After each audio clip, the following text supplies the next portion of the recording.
Buenas tardes, hermanos, que el Señor les bendiga a todos. Estamos ya casi por finalizar este episodio en la vida de la iglesia y muchos de nosotros podemos estarnos ya acostumbrando a quedarnos en la casa y a veces eso puede provocar que olvidemos no solamente la amistad, la coinonía, sino también el deber que tenemos, sino la obligación, el deber de congregarnos, como dice la palabra. Porque el hombre, como me dice mi esposa, muchas veces el hombre es un ser de costumbres. Y este aislamiento que hemos tenido, que debe haber sido para la gloria del Señor, porque nos ha enseñado muchas cosas, para algunos habrá servido de excusa para alejarse de la congregación, de la iglesia.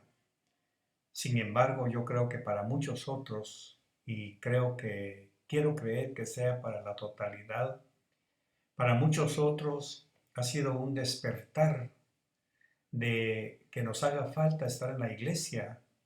No digo socialmente, no digo estar en la iglesia en sí, sino estar en la presencia del Señor, extrañar aquellos cultos en donde Dios nos hablaba, en donde la alabanza nos quebrantaba, en donde los hermanos nos hacían sentir su cariño, su amor, porque lógicamente estar fuera del fuego de la presencia del Señor trae sus riesgos, trae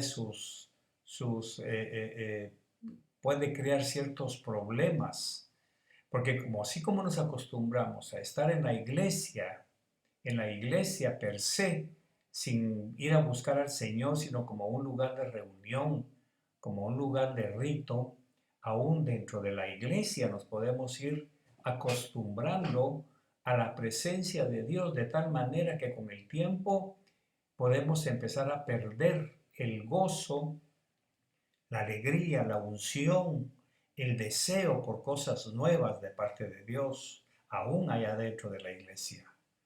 Por eso hay que saber discernir lo que es el edificio en sí y lo que es el local en donde el Señor se manifiesta y espera escuchar nuestras alabanzas, nuestra entrega, para que nosotros realmente estemos bien cimentados en que vamos a buscar su presencia, no abrazos, aplausos y saludos. Eso es parafernalia, eso es parte de la educación, de la cultura, sentirnos apoyados, que alguien pregunte por nosotros, que le hicimos falta, pero en sí el centro de toda esta situación de congregarnos es porque queremos llevarle al Señor nuestra adoración, nuestra alabanza congregacionalmente. Estos tiempos, espero que lo hayamos hecho muchos en privado, en nuestras casas, en nuestras familias, en nuestros momentos devocionales, como demostrándonos a nosotros mismos que no necesitamos un edificio para adorar a Dios, sino que lo adoramos porque Él está donde nosotros estemos o nosotros estamos donde Él está. Y Él dijo, estaré con ustedes todos los días. Así que es una cuestión de saber discernir para que cuando regresemos nuevamente al templo, seamos más expresivos con Dios y con los hermanos. Seamos más empáticos con la familia cristiana que tenemos. Me estoy recibiendo de parte de Dios cuántos cristianos están muriendo por el virus y no ha habido gente que los vaya a velar, que los vaya a enterrar, más que algunas contadas personas de su círculo íntimo, porque así lo exige la ley. Quizá eso ha servido para darnos cuenta que aún en un velorio nos necesitamos como familia para poder sentirnos apoyados, respaldados y que alguien llora con nosotros. Esta temporada ha sido de mucha enseñanza, no solamente espiritual, sino física, intelectual o académica, por lo menos para mí, porque me ha enseñado realmente qué tanta falta me hacen ustedes, qué tanto necesito estar en contacto con mis hermanos, con mis hermanas, qué tanto necesito yo estar en relación con otros pastores. Otros posiblemente estarán dándole gracias a Dios porque la iglesia está cerrada, porque ya no hay que saludar, ya no hay que fingir, ya no hay que sonreír a la fuerza. Pero entonces podemos caer en una rutina en donde nos vamos a enfriar con respecto a la relación con otros. Y hay una palabra que dice el Señor: ¿cómo puedes amar al que no ves si no amas al que ves? Entonces estas cosas son las que en esta temporada tenemos que ir aprendiendo. Esta tarde o esta noche quiero compartir con ustedes un pasaje de la palabra que está en 1 Samuel 18, capítulo 18, verso 12. 1 Samuel capítulo 18, verso 12. Dice: Mas Saúl temía a David. Fíjese pues, mas Saúl temía a David porque el Señor estaba con él y se había apartado de Saúl. Aquí tenemos un hombre que no sabía, por eso el tema se llama no saberlo. En este momentito, el que Saúl ya empezó a manifestar ciertas actitudes negativas de su alma, cierta envidia, porque a David le habían dado las cantoras del pueblo, cuando le salieron a saludar le habían dado 10,000 y a Saúl solamente 1,000. Y en este momento ve que David empieza a prosperar y le brota precisamente lo que la unción del Señor tenía aplacado, tenía aquietado. Y ese es el peligro cuando nosotros nos enfriamos, que el Espíritu, la unción del Señor, se va apartando poco a poco y empieza a brotar lo que hay dentro de nosotros. Saúl, lógicamente, con toda su estatura, con todo lo guapo que era, con todo lo carismático que fue cuando el pueblo lo escogió como rey, dentro de su corazón tenía cosas tan perversas como la envidia, el egoísmo, que incluso lo llevaron a desear la muerte de Saúl, de David, perdón. Le tiró la lanza varias veces porque ardía en cólera al ver cómo prosperaba. Todo eso lo tenía controlado bajo su presencia. Pero a causa del pecado, le sucedió algo que es el peligro de lo que quiero advertir esta noche a mi congregación o a todos los que están escuchando esta palabra. El peligro de acostumbrarnos a la presencia de Dios. El peligro de creer que Dios siempre está con nosotros. El peligro de creer que porque estamos cantando coritos, porque estamos yendo a la iglesia, que porque ofrendamos o diezmamos, hacemos toda la parafernalia eclesiástica ordenada por la palabra, creemos que Dios siempre va a estar con nosotros. Eso le pasó a Saúl. Saúl había sido ungido por Samuel, había sido escogido por Dios, le había dado una posición tremendamente importante como rey de Israel. Y Saúl se acostumbró a eso de tal manera que no se dio cuenta en qué momento la unción del Señor se fue de él. En qué momento el Señor lo desechó y la unción del Señor salió de su corazón y empezó a aflorar todo el limo que había dentro de él, como está con nosotros. Y entonces ahora está atacando a David por la envidia que le despierta de ver cómo aquel muchacho joven, inexperto, tiene ahora el respaldo de Dios.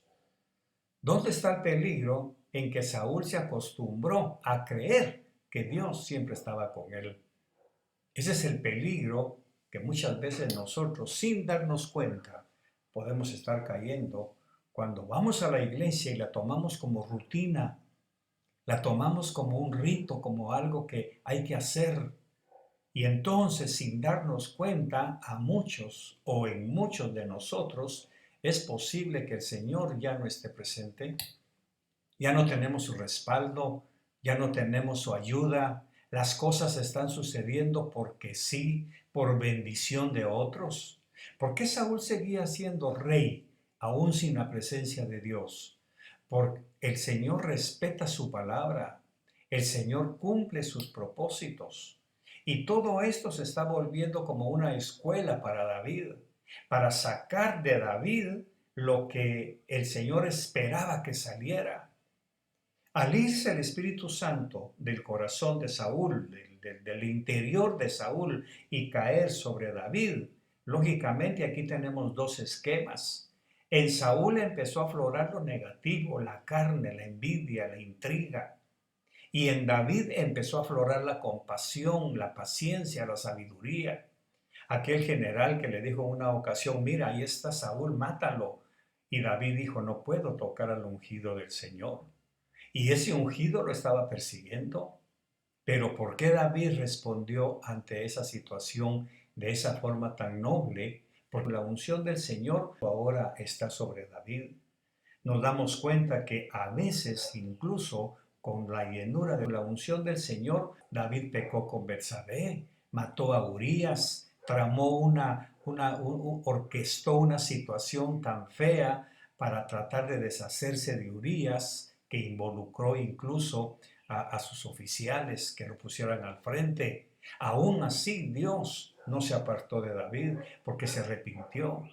La diferencia con Saúl es que a Saúl no se arrepintió de no haber cumplido la orden de Dios cuando lo mandó a acabar con los amalecitas, con Amalek. Entonces, hermanos, muchas veces nosotros, posiblemente en los tiempos de bonanza de la iglesia, nos acostumbramos tanto a ir al culto, a ir a cumplir un rito, que muchas veces, y yo se los he dicho como pastor, se los he advertido, muchas veces lo tomamos tan rutinariamente que estamos esperando la visita de alguien para no ir. Hoy no voy a ir. Hoy vino mi mamá, vino mi primo, vino fulano y me voy a quedar atendiéndolo. Ya después voy a regresar a la iglesia sin darnos cuenta que posiblemente ese después ya no va a ser lo mismo, ya no va a ser igual, porque donde esté tu tesoro está tu corazón. Entonces algunos en esta etapa de alejamiento social de la iglesia seguramente no se han dado cuenta, no han palpado, no han visto que se han enfriado tanto que ya no les hace falta regresar, que ya no les hace falta expresar el amor, el cariño, la empatía con los hermanos. Voy a decir algo con todo respeto, pero a veces usamos una frasecita de que me hacen falta, que quiero verlos, y como mi esposa me dice, nos están viendo en el programa, nos están viendo en los mensajes. Entonces a veces nosotros expresamos con nuestra boca, pero no con nuestro corazón, porque ¿qué va a pasar cuando regresemos?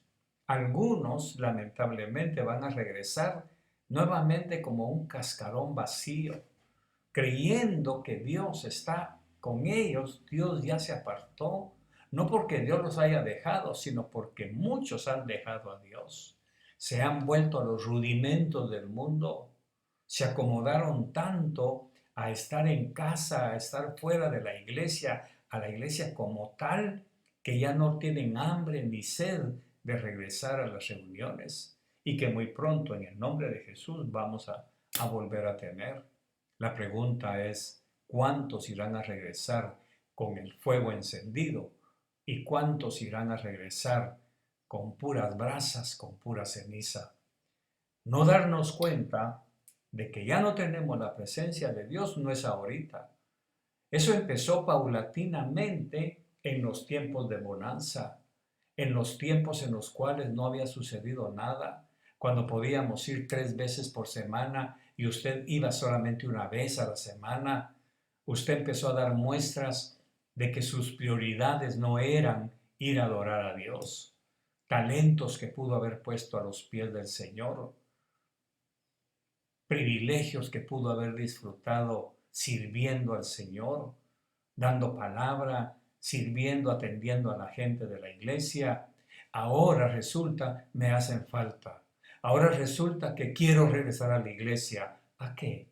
Otra vez 2, 3, 4 días, otra vez 2, 3, 4 meses y luego volver a sus rutinas. Ese es el peligro de este síndrome de Saúl. Creer que Dios estaba con él. Y cuando le tira la lanza a David, ahí se manifiesta perfectamente porque lo temía. ¿Cómo es que un rey como Saúl le tiene temor a un joven como David? Mas Saúl temía a David, dice el verso 12. Mas Saúl temía a David, porque el Señor estaba con él, con David, y se había apartado de Saúl. Según Saúl todavía tenía la presencia de Dios, ya no. ¿Por qué? Lo tomó como costumbre. Hay un peligro terrible en acostumbrarnos a que Dios está conmigo. Bendito Dios, yo evito caer en esto, no porque sea mejor que usted, sino porque ya lo conozco. Y creo que desde hace 42 o 40 años que estoy convertido al Señor y empecé a buscarlo de madrugada, todo ese tiempo sigo lo mismo. Y me duele cuando no logro levantarme porque me dio pereza, porque me dio sueño, porque no me sentí bien, o sencillamente porque me quedé en cama o me ocupé en otras cosas, me duele no haber platicado con Dios. Muchas veces les he dicho, me cae mal no ir porque sé perfectamente que a las 3 de la mañana el Señor está en mi sillón esperándome que yo venga a platicar con Él. Y de repente dejarlo con el desayuno servido, como hizo los discípulos allá en la playa. ¿Cuál era la intención del Señor de aparecer de madrugada en la playa cuando ellos estaban pescando? Juan lo dice, vengan a desayunar conmigo. Y el Señor muchas veces lo invitó a usted a ir a desayunar, pero usted se acostumbró, no si Dios me perdona, no si Dios me ama, no si Dios es amor, sí, claro, pero ¿qué de su corazón? ¿Qué de su vida íntima? ¿Qué de su devocional? ¿Qué de su relación íntima, personal y privada con Dios? Esto es asunto de tomarlo en serio, porque ya vienen los momentos, ya vienen los tiempos de volver a la iglesia. Y yo no quisiera creerlo, no quiero ser ave de mal agüero, pero quiero creer que de mi congregación todos van a regresar y aún van a llevar invitados. Pero qué triste va a ser que muchos se acostumbraron primero a creer que Dios estaba con ellos y ahora se han acostumbrado a creer que Dios sigue con ellos. Cuando llegó el momento, como dice Eclesiastés, tiempo de regresar, lo estoy parafraseando, tiempo de volver, tiempo de recoger. Así que este hombre dio por sentado que tenía la presencia de Dios. Y Saúl no se dio cuenta, ni se imaginó que el Señor ya no estaba con él. Craso error, porque empezó a brotar lo que realmente había dentro de su corazón. Ahora le invito para que vayamos también. Ahí tenemos a otro hombre que también estaba acostumbrado a hablar con Dios. Este también estaba acostumbrado a que Dios lo llamara a subir al monte Sinaí, donde tenían largas conversaciones, tenían largas pláticas. Y Moisés lógicamente subía y bajaba, platicaba con Dios, Dios le daba instrucciones, en una ocasión le dijo cómo quería que le hicieran el tabernáculo, en otra ocasión le dio las tablas de la ley, en otra ocasión le dio la ley. Así que para Moisés empezó a volverse rutina el estar hablando con Dios. Pero un día ocurrió algo que él no se dio cuenta, algo que ni siquiera se imaginó que iba a suceder, y está en el verso 29.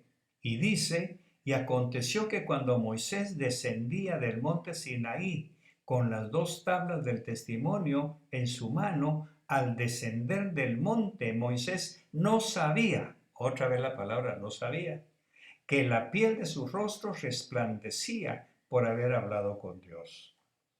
Entonces este es el otro extremo de la bendición de Dios, que en este caso Moisés estaba tan acostumbrado a hablar con Dios, a pasar largas horas y varias noches. En una ocasión se tardó 40 días y 40 noches, se recuerda con el becerro de oro, cuando la gente dice, no sabemos qué le pasó a Moisés, haznos unos dioses, porque Moisés estaba tan embebido en la presencia de Dios, que en esta ocasión no sabía, no se dio cuenta que su rostro brillaba. Este es el otro paradigma. Allá con Saúl, Saúl no sabía que ya su presencia se había ido de él. En este caso, Moisés no sabía que su rostro brillaba con el resplandor de la gloria de Dios. Entonces, aquí la pregunta que surge es, ¿en cuál de los dos aspectos está usted? Que cuando abre su boca es para amenazar, para envidia, para rencores, para murmurar, o cuando abre su boca es para mostrar mansedumbre, es para mostrar bondad, misericordia, para perdonar al que lo ofende, para que de sus labios broten palabras de bálsamo, de sanidad, de sabiduría. ¿Qué ve la gente en usted? ¿Qué fue lo que vieron en Saúl? A un hombre perverso, vengativo, a un hombre envidioso, a un hombre con deseos de matar, a un inocente como David. ¿Y qué vieron ahora con Moisés? El pueblo lo dijo, tápate la cara porque te brilla demasiado y nos confrontas con tu conducta, Moisés.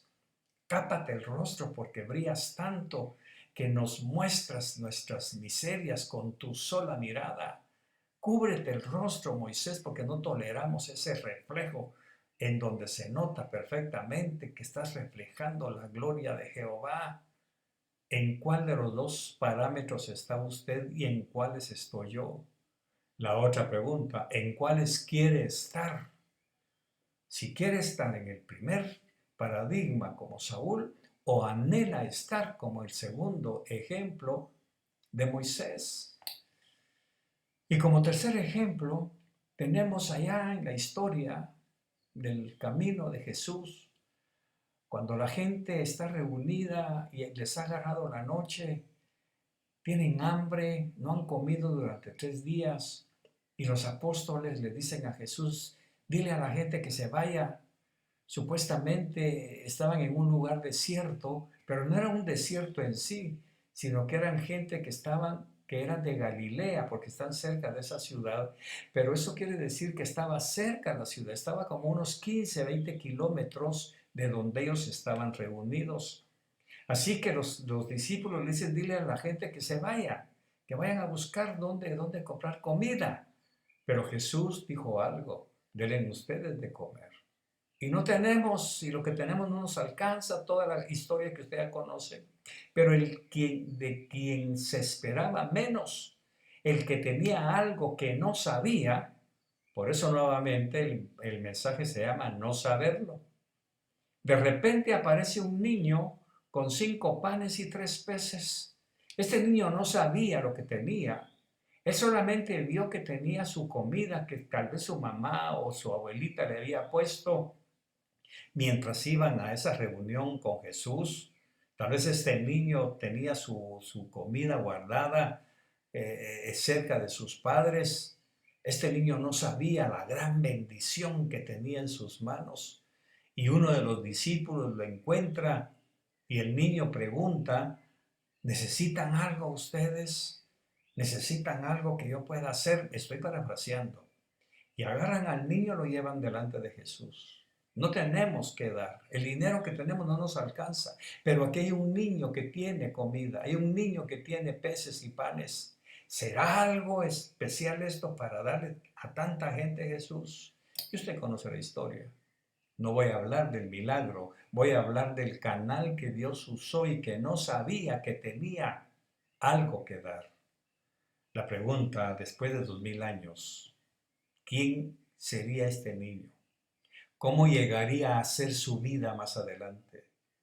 ¿Qué tipo de prosperidad pudo haber recibido este muchacho después de aquella experiencia que tuvo al haber entregado todo lo que tenía? ¿Qué tipo de fe pudo haber desarrollado este joven? ¿Qué clase de padre pudo haber llegado a ser? ¿Qué clase de esposo pudo haber sido cuando se casó. Porque si la Biblia habla de un niño, estamos hablando culturalmente de un muchacho de unos 7 a 12 años, que en la mente judía y en la cultura judía era ser un niño. Ahora yo me pregunto, ¿quién sería? No se nos dice el nombre, no se nos dice la edad más que lucubrar por la cultura, no se nos dice qué fue de él, quién sería, su nombre, de qué familia era, de qué tribu. Todo eso no importa. Lo que importa es que este niño tampoco sabía la gran bendición que tenía, que al ponerla en las manos de Jesús se iba a multiplicar. ¿No le parece hermoso que aquí tenemos 3 ejemplos de personas que no sabían? Saúl no sabía que el Espíritu ya no estaba en él. Moisés no sabía que su rostro estaba brillando por la presencia de Dios. Y este niño no sabía que en sus manos tenía suficiente provisión, suficiente bendición para darle de comer a 5,000 hombres, más 5,000 mujeres, más otros 5,000 niños. Quiere decir de que en sus manos este niño tenía lo que él no sabía. Usted seguramente no sabe lo que usted tiene. Seguramente usted no sabe lo que ya no tiene también. Este es un mensaje bipolar. Para algunos es advertirles. Algunos no se han dado cuenta que ya no tienen a Dios, ya no tienen al Señor. Quedaron vacíos, se quedaron en su rutina, se quedaron en su sequedal. No se han ido al mundo, pero su corazón ya se secó. Ya no hay fuego, ya no hay deseo de alabanza, ya no hay deseo de regresar a la iglesia, ya todo se volvió una costumbre. En el otro paradigma tenemos a Moisés, están resplandeciendo tanto que no se han dado cuenta que Dios los ha favorecido para distinguirlos, para hacerlos notar, para que la gente los vea diferentes, no se han dado cuenta. Y en el tercer ejemplo, este niño no sabía que en sus manos o en su mochila tenía tanta bendición para darle de comer a tanta gente. ¿En dónde está usted? ¿En dónde estoy yo? ¿En dónde estamos nosotros? Les bendigo, hermanos. Gracias por estar con nosotros, pero más importante que con nosotros, estar con el Señor. Que Él abunde su mesa, que Él abunde sus finanzas, que Él prospere sus vidas y que usted no caiga en el sentir de que Dios siempre está con nosotros. Él lo prometió, es cierto, Él lo prometió, pero usted está en Él. Ya se acostumbró usted a que Él, por haberlo prometido, ahí lo da por hecho, que usted puede seguir su misma vida rutinaria, religiosa, o como Moisés no se ha dado cuenta que usted ha sido favorecido con el resplandor de la gloria de Dios, o como el niño no se ha dado cuenta que usted tiene suficiente bendición, que aunque se quede sin nada, puede compartirla en las manos de Dios. Que el Señor les bendiga, feliz noche y quiero decirles que les amo. Gracias por haber estado en esta sintonía y haber escuchado esta palabra. Buenas noches, hermanos. Que el Señor les bendiga.